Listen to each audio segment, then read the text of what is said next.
Boa tarde. Nem tudo é só política. Na reestreia do programa, nós estamos aqui hoje, nessa tarde de sexta-feira, com um dos homens que eu considero mais completo da administração pública. Ele foi secretário executivo, ele foi secretário de Estado, vice-governador, governador, senador e agora ministro do Tribunal de Contas da União. Nós estamos aqui, simplesmente estou falando de Antônio Augusto Júnior Anastasia. Boa tarde, ministro. É um prazer estar aqui com o senhor. Muito obrigado por aceitar o convite de estar aqui de frente a frente aqui comigo aqui e para bater esse papo descontraído. Ministro, aqui é diferente de todas as entrevistas que você já teve. Por quê? Aqui é como se tivesse um bate-papo. Uma mesa de sua casa, num bar, num restaurante, descontraído. Você fala o que quiser, fala o que pensa. Aqui nós não temos restrição de nada. Primeiramente, gostaria de agradecer. Muito obrigado, meu caro Raul. Eu que agradeço a gentileza do seu convite. Aceitei com muita alegria esse seu chamado para estar aqui no seu podcast, no seu canal, discutindo temas mais amenos, digamos assim. Verdade. E fico muito honrado com as suas palavras, não as mereço, evidentemente, fruto do seu coração sempre generoso. Que é isso? E de sua voz sempre estrondosa. E me lembro dos tempos passados, das campanhas, como sempre ficava ao meu lado naqueles momentos mais delicados. Eu quero, portanto, agradecer e dizer que é uma honra estar aqui e lhe dou parabéns pelo sucesso desse seu programa, que já está enraizando e se tornando tradição no seio da sociedade mineira. Obrigado, ministro. Eu acho que eu que não mereço. Isso fica até lisonjeado e até emocionado de escutar isso de uma pessoa gabaritada como o senhor.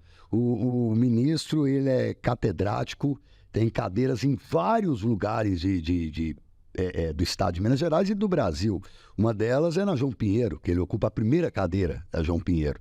Ele vai contar um pouco aqui, vou aproveitar essa presença do ministro, que é corrida, que é uma agenda apertada que ele tem, eu entendo, mas ele vai contar um pouco aqui como foi, ministro, tirando esse lado seu administrativo, esse lado seu profissional, como foi sua vida? Quando você, eu vou deixar você falar, porque o pessoal até reclama muito, fala assim, Raul, você fala mais do que os entrevistados, você fala, mas é da minha natureza, ministro, eu gosto de falar mesmo.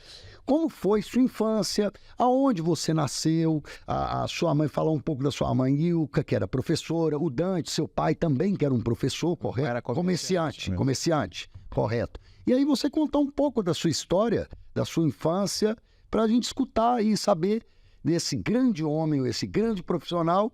Existiu também uma criança. Claro. Brincava e tudo normal, né? Normalíssimo. Muito obrigado. Eu tenho a oportunidade de, mais uma vez, relembrar, então, tempos idos e passados. Eu nasci em Belo Horizonte, nascido e criado aqui, como se diz. A família de meu pai, que é a família Anastasia, é oriunda da Itália. Meu avô, Anielo Anastasia, foi dos primeiros italianos em Belo Horizonte. Tanto que meu pai já nasceu em Belo Horizonte, o que na minha geração é muito raro. Normalmente as pessoas da minha idade, os pais nasceram no interior, não nasceram em Belo Horizonte. Meu pai já nasceu aqui. A minha mãe era uma família do sul de Minas. Ela nasceu na cidade de São Gonçalo, Sapucaí. Se conheceram aqui em Belo Horizonte, se casaram. E na minha família somos mais duas irmãs mais velhas e eu. Todos professores. Os três somos professores. E na realidade, eu tive uma infância muito normal, digamos assim. Eu cresci no bairro Anchieta, na rua de Lombraga, esquina com Francisco Deslandes. Lá morei muitos e muitos anos. E havia ali um prédio que morava a família toda junto, a família Anastasia. E eram muitos primos, muitos tios, família italiana, sempre muito animada, né? Barulhenta, como costuma acontecer com a colônia italiana.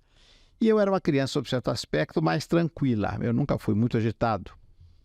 A minha personalidade, a personalidade que tem até hoje, de moderação, de serenidade, já refletia também ali a minha conduta quando criança. E sempre fui muito ligado aos estudos. É interessante que meu pai, que não se graduou, o meu avô, como disse, era um empresário e os filhos seguiram com os negócios. Meu pai, então, não se graduou, mas ele era muito curioso. E tinha mania de enciclopédias. Naquele tempo havia, hoje não existe mais enciclopédia. Claro. Mas naquele Barça, né? Exatamente, Barça, Delta La Russe, Mirador, Delta Júnior, Conhecer, tinha dezenas de enciclopédias, eu comprava todas. E eu lia. e sempre gostei muito de ler.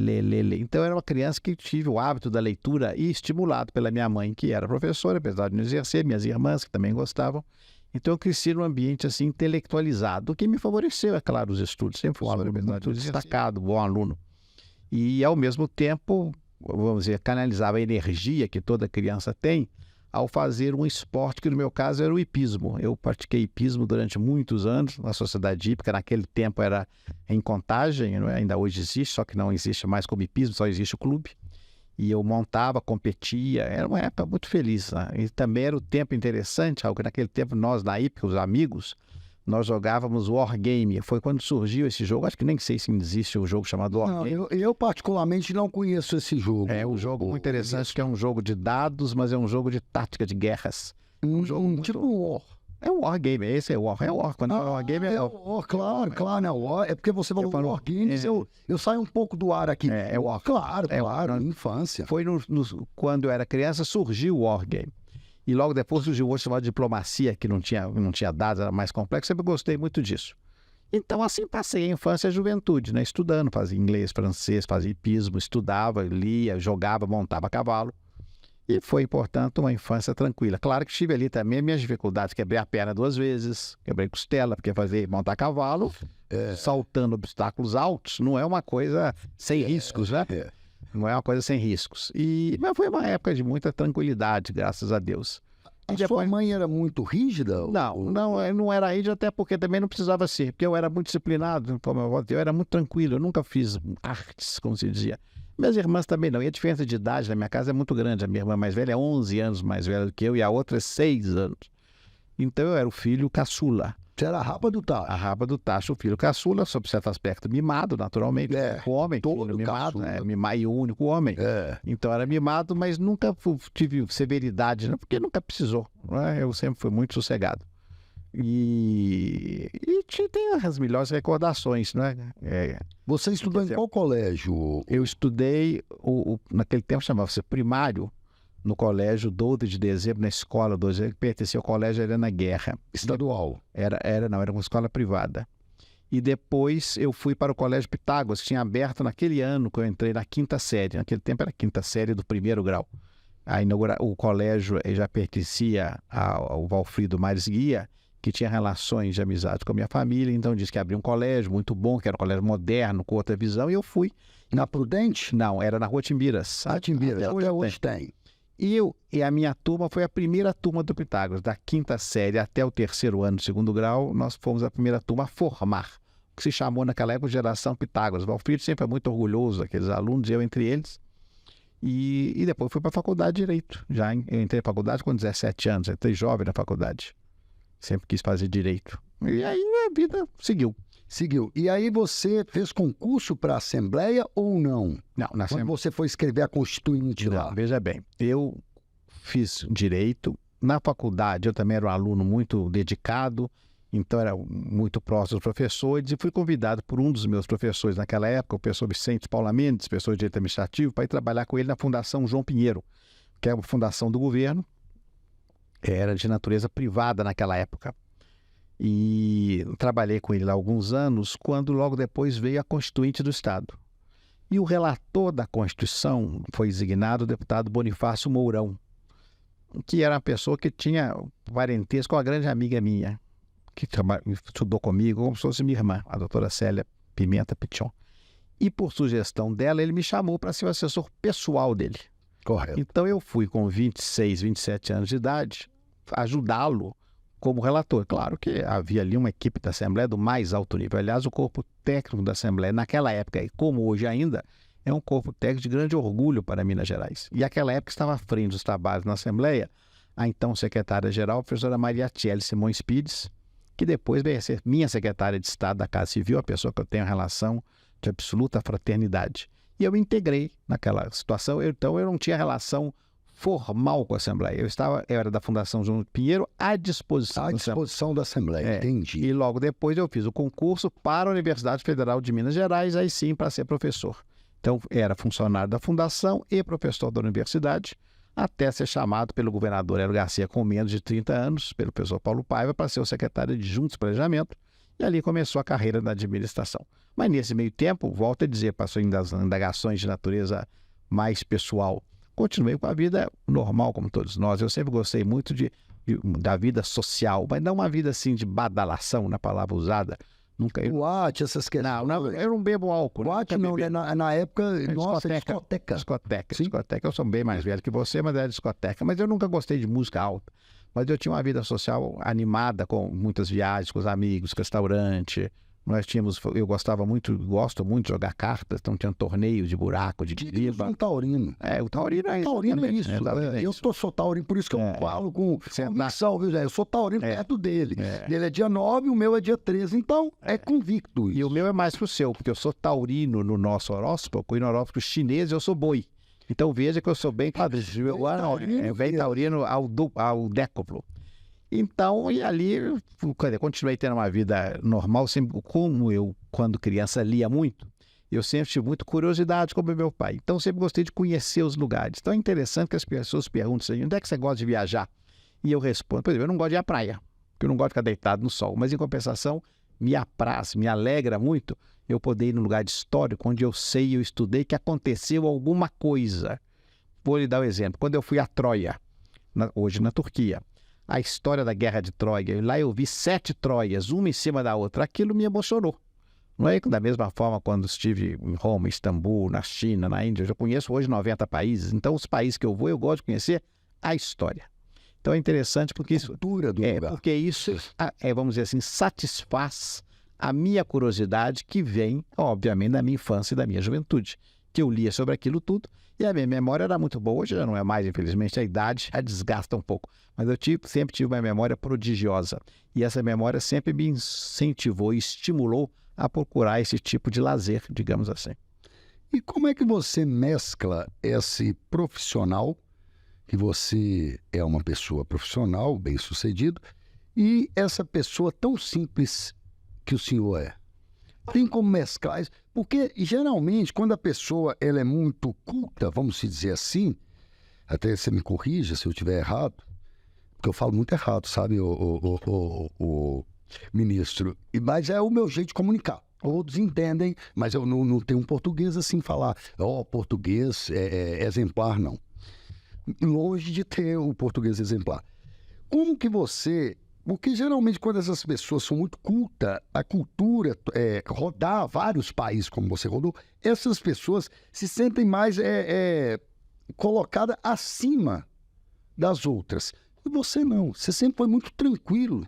O maior exemplo é você estar aqui, juntamente comigo aqui no programa aqui.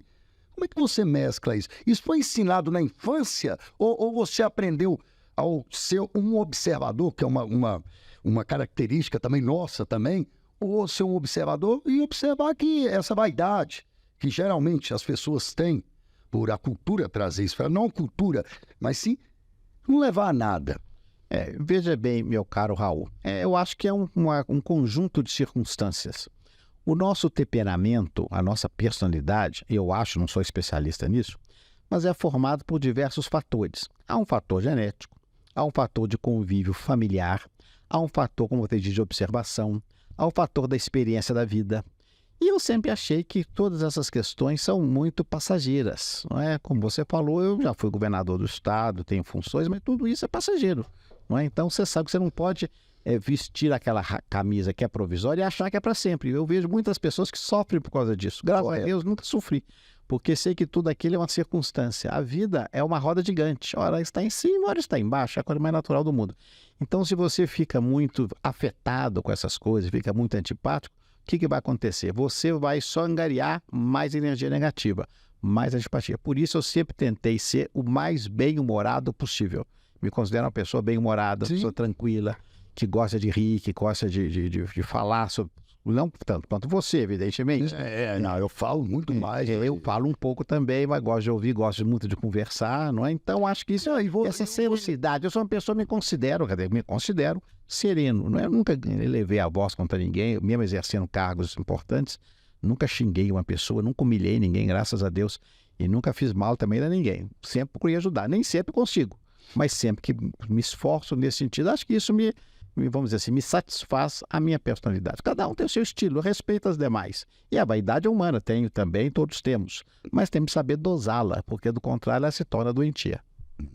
É isso. Tá vendo, gente? Ele resumiu tudo que eu falei aqui, tentei falar aqui, ele resumiu nas palavras aí. É claro que eu falo muito mais do que ele, porque eu sou muito acelerado e ele é sereno. Eu já não posso dizer isso, que eu não gritei com as pessoas, que eu não briguei com as pessoas, mesmo sem não ter nem nenhum currículo, nem um texto do que ele tem. Mas é devido a isso, é devido à experiência que ele tem.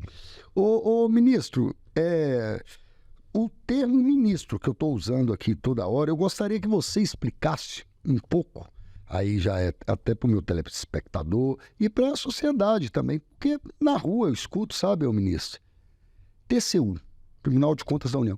Ninguém sabe o que é. Ninguém não, claro, tem pessoas, mas vamos colocar, 80% não sabe o que é TCU. Eles escutam mais falando, eu até estava comentando com o senhor antes do programa, eles escutam mais falando do STF, do Tribunal de Contas, TJ aqui de Minas Gerais, mas o Tribunal de Contas da União, que é um cargo tão de expressão, tão importante para a nação, eles não têm. Então eu gostaria que, até para você explicar aqui, como que isso aí, a sua função hoje como ministro, chegou, te deu essa experiência que você vem, traz como governador, como secretário, como um técnico, como um catedrático, e chegou a isso. Eu gostaria que você desse uma explicação, uma resumida no que o Tribunal de Contas é hoje para o país, porque muita gente não sabe. Claro, não há dúvida, eu concordo com você. De fato, há um grande desconhecimento das organizações públicas no Brasil. O Tribunal de Contas da União é um órgão do Poder Legislativo, apesar de não estar subordinado ou vinculado ao Congresso Nacional, porque ele é o órgão titular do chamado controle externo. O que é o controle externo? O controle externo é uma atividade constitucional que determina que todo recurso público deve ser acompanhado e deve ser examinado e a sua despesa aprovada. Então, cabe ao Tribunal de Contas averiguar, analisar e aprovar toda a despesa pública e depois fazer um relatório que é encaminhado ao Congresso Nacional. Mas isso eu estou resumindo no resumo do resumo, porque nesse meio tempo, de 88 para cá, o tribunal alargou muito as suas competências e o controle externo também se robusteceu muito, se vitaminou demais. Para você ter um exemplo, hoje, por exemplo, todas as concessões e as licitações têm de ser aprovadas previamente pelo Tribunal de Contas, que pode parar qualquer licitação, qualquer contrato de obra pública no Brasil. Se nós temos hoje o 5G funcionando, o seu telefone, por exemplo, que eu estou vendo aqui, é porque o Tribunal de Contas aprovou no Brasil a introdução do 5G. Se nós temos uma política de saneamento com PPP, esse parceria público-privado, é porque o Tribunal de Contas da União aprovou uma modelagem nesse sentido. Então, na verdade, todas as políticas públicas passam hoje pela aprovação do Tribunal de Contas do que se refere à despesa pública. O que não é despesa pública, nós não entramos.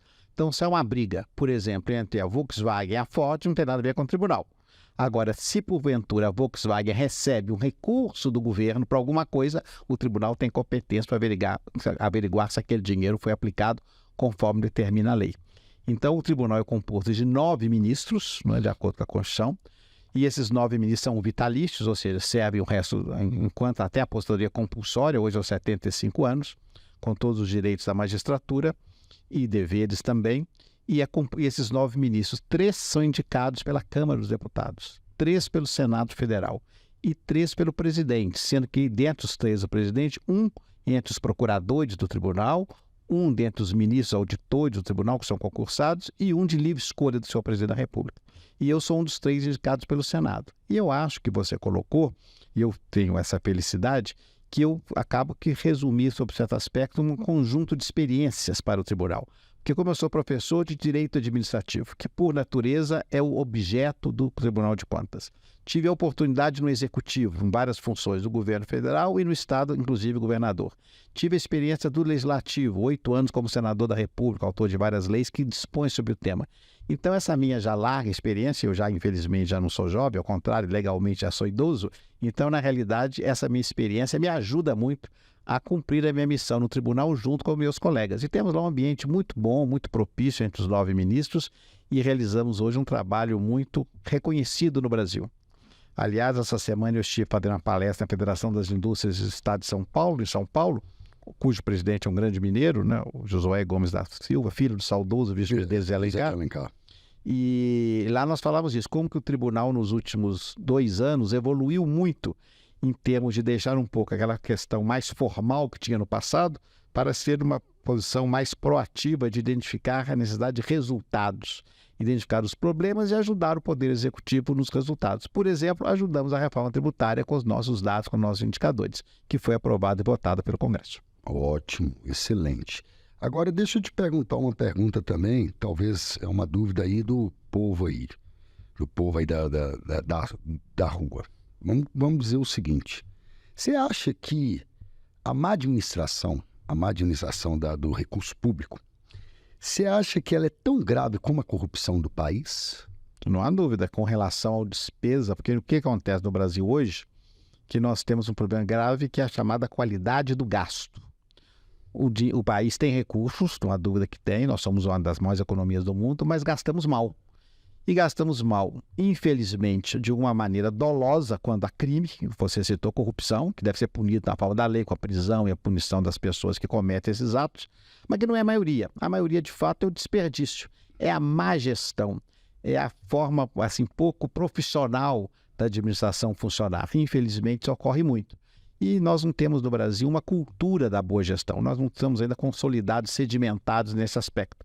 Então, nós temos de insistir muito para que os gestores públicos se qualifiquem, estudem, se preparem, acompanhem as metas, estabeleçam resultados para fazer o acompanhamento da sua gestão, porque do contrário nós nunca vamos ser desenvolvidos, porque nós até podemos ter o recurso financeiro, mas se não aplicarmos bem aquele dinheiro, lamentavelmente nós não seremos exitosos, não teremos sucesso na prosperidade que temos de passar ao povo brasileiro.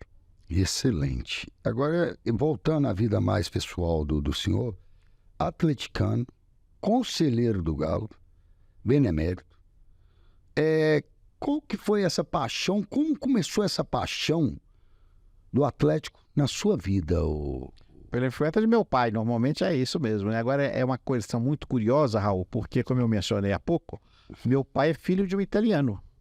E a colônia italiana em Belo Horizonte, grosso modo, é do Cruzeiro. É por isso que o meu avô foi fundador do Palestra Itália. Na década de 20 a 100 anos atrás, meu avô, que era um italiano muito proeminente aqui em Belo Horizonte, foi um dos fundadores do Palestra Itália. Mas, 20 anos depois, veio a Segunda Guerra Mundial. E meu pai jogava futebol, tinha 14, 15 anos, jogava no Palestra, lá nas categorias amadoras, infantis. Palestra, gente, é o que é o Cruzeiro. É o Palestra Itália. E o que aconteceu? Quando veio a guerra, o meu avô foi preso, acusado de ser um elemento italiano em Minas Gerais, etc. Absurdos que já existiam fake news naquele tempo. E aí o meu pai e os meus tios ficaram com muita raiva daquilo. O estádio do Palestra foi fechado, a bandeira da Itália foi queimada, as propriedades italianas foram depredadas, e alemãs também. Então houve um ambiente de muita hostilidade. E meu pai ficou, criança, 14, 15 anos, ficou horrorizado com aquilo. E como a casa de meu avô era na rua Santa Catarina e os fundos da casa davam para o antigo campo do Atlético, hoje é o Diamond Mall, o shopping center. Chamava Campo do Lazer depois. Mas isso muito depois. Naquele tempo era o Campo de Lourdes, que era o estádio Presidente Antônio Carlos, onde o Atlético jogava. Isso estou falando da década de 40 do século passado, 80 anos atrás. E aí o meu pai passou a ser atleticano. Se morasse na Floresta, nós seríamos americanos. Então ele passou a ser atleticano, jogou no Atlético de modo amador. E, claro, passou essa paixão. Ele era muito mais apaixonado que eu por futebol, entendia, chegou a ser diretor do Atlético. E eu sou mais por torcida mesmo, e não gosto de ir ao campo, porque eu fico nervoso. Aí eu que sou tão calmo no campo, eu fico um pouco nervoso, fico ansioso e não consigo acompanhar bem o jogo. Então, prefiro ver no conforto da minha casa, agora televisão, que é mais fácil de ver. Mas fui muitas e muitas vezes ao Mineirão, fui em Independência também, mesmo como governador. E como governador eu tomava cautela, porque se vai, ganha muito bem. Se vai, perde, é pé frio. Então você tem que tomar cuidado. Mas graças a Deus, eu acho que dei muita sorte para os times mineiros, porque quando o governador, o Atlético foi campeão da Libertadores e o Cruzeiro foi bicampeão brasileiro. Então os dois times tiveram momentos muito exitosos enquanto eu estava no governo. E me lembro também, não sei se lembra, que em 2013 o Atlético foi campeão da Libertadores. 2013. Aí eu recebi a delegação do Atlético, os jogadores da cidade administrativa, os funcionários vieram todos, era uma multidão imensa, eu vesti a camisa, foi uma festa muito bonita. Passou um mês, o Cruzeiro virou campeão brasileiro. Eu tinha que receber o Cruzeiro também, é minha obrigação como governador. Recebi, etc. Aí veio o Zezé Perrella, que era o presidente na época, acho que já era o Gilvan. e veio e me entregou a camisa do Cruzeiro. Aí os cruzeirenses ao meu redor falaram, veste. Eu falei, não, aí é demais. Aí também é demais. Eu sou atleticano, camisa do Cruzeiro, até em memória de meu pai, que já faleceu, não tem como colocar. Eu seguro e tiro a fotografia. Aí, muito bem, no dia seguinte, ou 2 dias depois... Jornal veio. Não, 2 dias depois eu recebo uma caixa no gabinete com um cartão do presidente do Atlético, Alexandre Calil, que é meu grande amigo. E ele, o cartão, colocou assim, era um isqueiro para você queimar aquilo que recebeu, que era a camisa do Cruzeiro, porque o ódio das duas torcidas, que infelizmente existe, mas é uma rivalidade que também acaba sendo uma rivalidade que ela é sadia sob certo aspecto. Se ela não descamba para a violência, que tem de ser sempre, é claro, execrada e negada e repudiada, mas essa rivalidade, até um pouco de brincadeira, uma rivalidade sadia entre os times é positivo, porque isso faz crescer ali o amor e a paixão, porque o futebol é paixão, não é? É verdade. O futebol é paixão. E modéstia à parte, cá entre nós, a torcida do Atlético é muito mais apaixonada. Vocês vão me desculpar, gente, eu também sou atleticano, muito mais apaixonado do que eu. Respeita do Cruzeiro demais, respeita do América e de todo o país. Mas do Atlético, a 13ª camisa não tem igual. E veja que curiosidade, eu ainda sou a única pessoa na face da Terra que tenho os 2 títulos, porque eu recebi em homenagem à memória de meu avô, o Raposão de Ouro, e tenho o Galo de Prata do Atlético. Então eu fui homenageado pelos 2 clubes e tenho relação muito próxima com o Cruzeiro, é claro. Eu não tenho essa, digamos assim, essa antipatia pessoal do Cruzeiro, até pelas funções que tive, pelas amizades que tenho no Cruzeiro. O governador Aécio, que eu fui vice-governador, era um cruzeirense entusiasmado, né? Me lembro bem do sofrimento dele, coitado, naquele famoso jogo da Libertadores aqui em Belo Horizonte, contra o Estudiantes, quando o Cruzeiro precisava só do empate, acabou perdendo, né? Aquilo foi uma depressão grande. Mas futebol é isso. Mas como eu também me lembro muito bem da tristeza que eu assisti no Mineirão, que foi reformado no meu governo, eu estava lá e assisti o 7-1 que a seleção brasileira foi fulminada pela Alemanha. Aquilo foi um golpe, uma ducha de água do mundo, uma ducha gelada, um susto que ninguém podia imaginar. E o futebol é isso. E o Eduardo Azeredo era americano, sim, de família tradicional.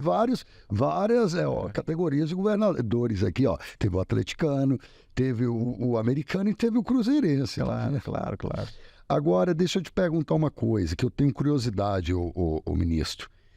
A época do Hélio Garcia, você tão sereno e tão, vamos se dizer, um cara totalmente assim, andava na linha, andava tranquilo.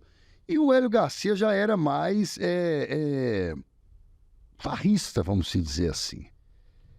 O senhor é de beber muito ou não? Ou o senhor olhava aquilo? Porque, apesar de ser, de ter a fama que tinha, dojão, tudo, para mim foi um dos melhores governadores que já teve no estado de Minas Gerais. Eu admiro demais. Conheço o neto dele, Lucas. Até um abraço, Lucas. Tá faltando de vir aqui, viu? Lucas Garcia.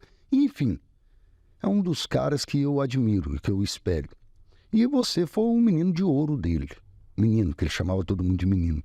Queria que você contasse um pouquinho, resumidamente, essa intimidade e como que criou esse laço de você e o Hélio Garcia, que tinha tanta admiração pelo senhor. E eu por ele também, porque o governador Hélio Garcia, de fato, você falou bem, talvez tenha sido a última raposa política tradicional de Minas Gerais e já falecido, infelizmente. O governador Hélio Garcia era uma pessoa diferente de tudo que eu já conheci. Eu estou te perguntando porque, só te interrompendo um pouquinho, ministro, estou te perguntando porque todo mundo que eu escuto falando ele parecia um jeito do senhor, humilde, simples, e não era tirador de onda com ninguém e tratava todo mundo igual, principalmente os funcionários dele. Exatamente. Que amam ele loucamente até hoje. Claro.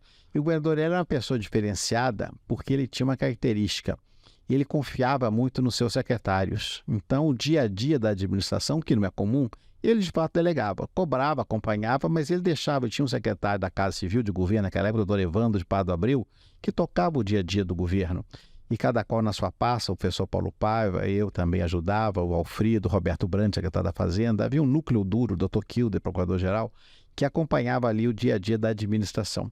E o governador Hélio Garcia era uma pessoa, de fato, diferenciada, porque ele não tinha, vamos dizer assim, a paciência para as questões menores, o que é correto, porque o estadista, o grande governante, não pode ficar preso ali naquela questão comezinha, pequena, minúscula, pequena, porque isso pede a ele, gostava dos grandes temas. Aliás, se não fosse o seu esforço pessoal, nós não teríamos a rodovia Fernão Dias duplicada como temos. Fui testemunha disso, pessoal, do esforço que ele fez na época do presidente Collor, e Justiça era feita, o Collor ajudou muito para duplicar a rodovia Fernão Dias, coisa que não conseguimos até hoje entre Belo Horizonte e Governador Valadares. Exatamente, claro. O outro lado da 381.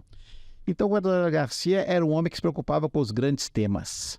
E agora era o homem que fazia política 24 horas por dia. Na política, naquele tempo da boa política, a política modificou completamente. É outra política, não é? Cada qual no seu tempo. Eu confesso, sou saudosista daquele estilo do governador Garcia, do diálogo, da conversa, do olho no olho, do fio do bigode, do compromisso, da serenidade, da seriedade.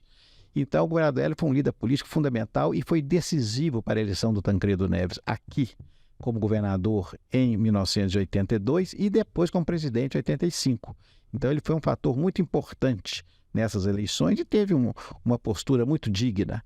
Lamentavelmente ficou doente, muito doente no final da vida, teve de se afastar, mas é uma memória saudosa que eu tenho. E agora, recentemente, foi lançado um livro da sua vida, eu dei lá um depoimento e eu reli recentemente esse livro, eu li esse livro, estou dizendo recentemente, e eu também fiquei até emocionado, a marca escreveu.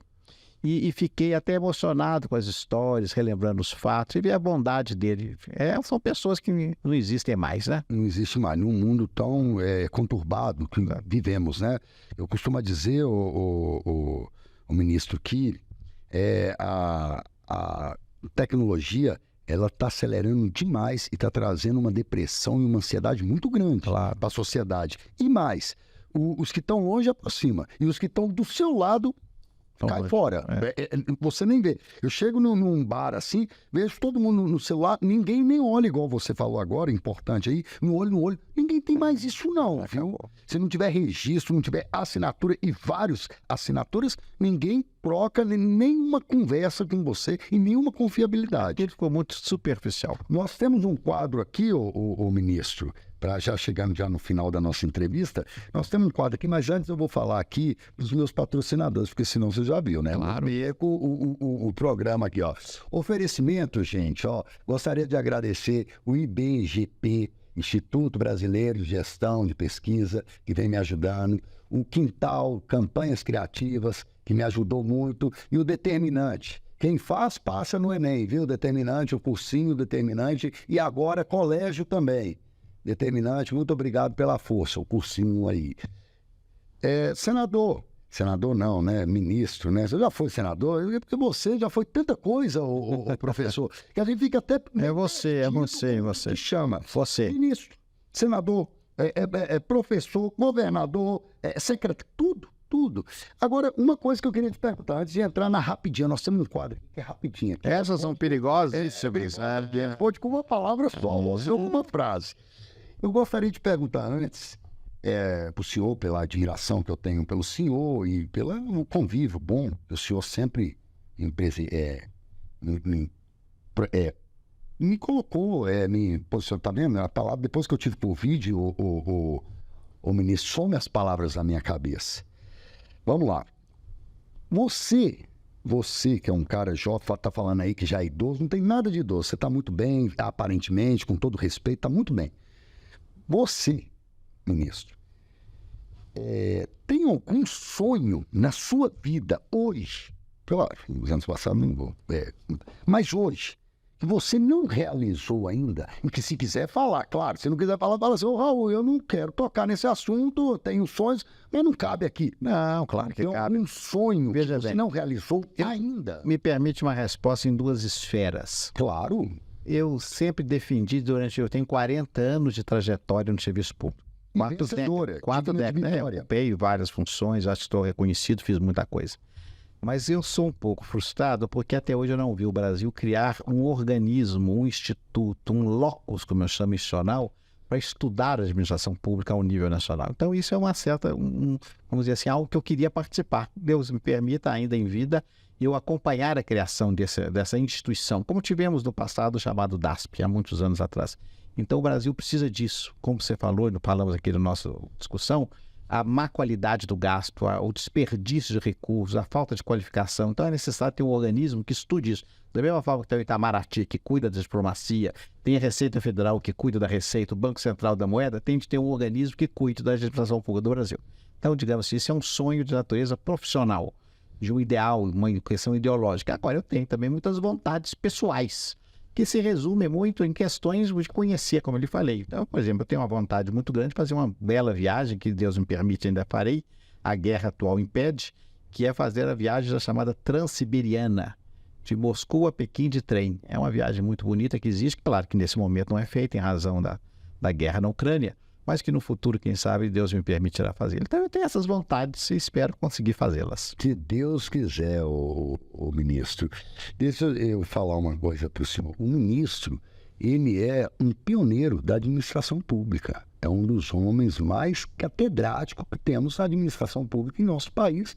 E eu ainda arrisco a dizer que pode ser até mundial. Porque a inteligência desse homem não se resume ao Brasil, não. Resume ao mundo. Vamos lá.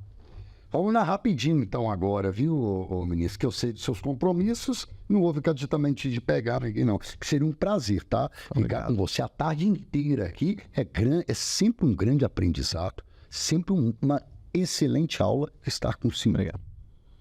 Vamos lá, então, na rapidinha. O que você, ministro, mudaria no Brasil hoje? Eu daria prioridade à gestão pública. Deus. Está presente em todos os nossos momentos. Educação. Também fundamental para o nosso desenvolvimento. Antônio Anastasia. Uma pessoa que se dedica muito em prol do serviço público.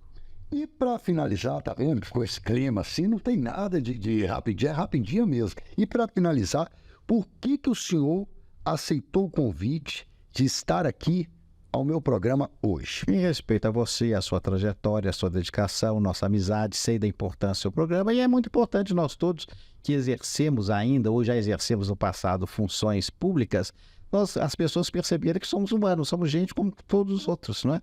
Temos nossos defeitos, nossas qualidades, nossos problemas, nossas dificuldades, nossos dramas e também temos nossas alegrias. Então, esses programas são importantes para desmistificar um pouco e perceber que todos somos irmãos. Parabéns. Agora, para quebrar o protocolo um pouquinho, eu gostaria de te falar que o senhor tem gente que faz oração pelo senhor. É claro, sua família, tudo, mas tem gente. A minha mãe era uma fã nata sua, reza sempre para Santo Antônio, para abençoar o senhor. Amém. Que você é um cara que é um cara simples. Obrigado. Isso é muito bacana e conquistou o coração dela. Então ela sempre está orando pelo senhor, sempre pergunta pelo senhor. Amém. E eu tenho uma admiração ímpar pelo senhor. Agradeço novamente. Obrigado. E gostaria, como tenho liberdade com o senhor para perguntar isso e para pedir isso, você dá um recado para os jovens hoje. Porque eu estou sentindo, o ministro, que os jovens estão meio um pouco perdidos hoje.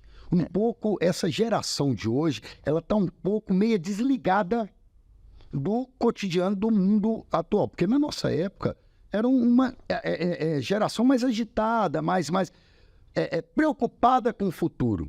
Eu não estou sentindo, claro que não são todos, óbvio que não são todos, mas a maioria eu vejo meio perdida, no celular, não está nem aí para as coisas que estão acontecendo. E se acontecer, aconteceu. E se não acontecer, também não aconteceu.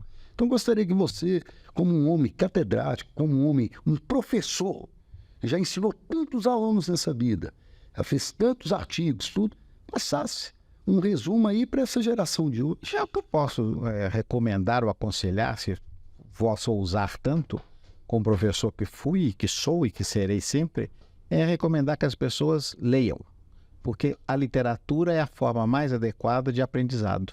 Você, da literatura, você abre seus horizontes. Você está lendo ali um livro sobre o Himalaia, você se sente no Himalaia. Você está lendo um livro sobre pirata, você se sente no mar. Você está lendo um livro sobre a lua, você está na lua. Então isso é fundamental para a imaginação, para a criatividade, para a curiosidade, para melhorar o seu vocabulário, para ter conhecimento, para aguçar a sua sensibilidade. Então eu insisto muito que, infelizmente, o hábito caiu muito, mas a leitura me parece algo imprescindível para o nosso desenvolvimento. Mas é dos livros mesmo, né? Não é dos... Tá claro. Agora, claro que hoje se lê através de books eletrônicos, mas é livro, não é mensagem, né? Porque a mensagem é muito curta. Não, tem de ser a literatura, tem de ler os livros, né? Pode ler no Kindle, não tem problema, vai ter de ler. Trevisan é um dos homens mais preparados do seu tempo. A administração pública, hoje em dia, só é o que se tem benefício é graças a Antônio Augusto Júnior Anastasia. Foi um prazer estar aqui com o senhor. Te agradeço novamente, ministro, de dedicar um pouco do seu tempo, que é tão precioso, estar aqui comigo. Muito obrigado.